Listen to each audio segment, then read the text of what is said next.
Le gouvernement doit présenter son plan de relance, mais les 100 milliards prévus ne suffiront pas à relancer la machine. Bercy compte aussi sur toutes les économies que les Français ont réalisées depuis le confinement pour consommer et, si possible, pour prolonger la saison touristique. Oui, un troisième mois de vacances en septembre, c'est le rêve du secrétaire d'État au tourisme, Jean-Baptiste Lemoyne. Cet été, les Français ont joué le jeu. 7 sur 10 ont choisi de passer leurs vacances en France. Les séjours à l'étranger, eux, ont chuté de 80%. Un tourisme bleu, blanc, rouge qui offre des saisons exceptionnelles à des régions comme le Jura ou l'Auvergne.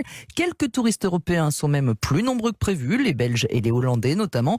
De beaux rayons de soleil donc sur cette saison d'été, mais clairement, ça ne suffira pas à rattraper le printemps manqué. Globalement, les professionnels anticipent une baisse de leur chiffre d'affaires de 20 à 25% sur l'année. Et donc, ils comptent sur l'arrière-saison pour essayer de limiter la casse. Exactement. Et pour le moment, ça semble plutôt bien parti. Les campings, par exemple, ont déjà un taux de réservation quasiment équivalent à celui de l'an dernier. Vous avez même un boom de 10% dans les Alpes-Maritimes, sans le besoin de soleil. D'ailleurs, les campings ont prévu de rester ouverts plus longtemps cette année. Généralement, ils ferment fin septembre. Et bien là, ils aimeraient pousser jusqu'au 2 novembre, histoire de grappiller sur les vacances de la Toussaint. Quelques signes positifs, donc. Mais voilà, la même chose que l'an dernier, ça ne suffira pas à redonner des points de croissance, à rattraper le printemps perdu. Et le tourisme, eh bien, c'est quand même 8 à 10% de notre PIB.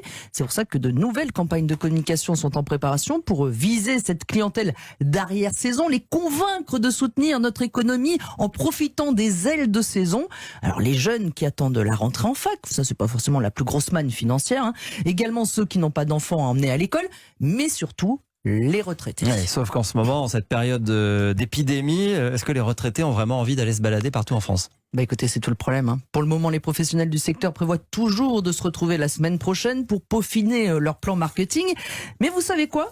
On va sans doute dépenser beaucoup d'énergie, beaucoup d'argent pour convaincre nos retraités de s'offrir des vacances made in France avant l'hiver.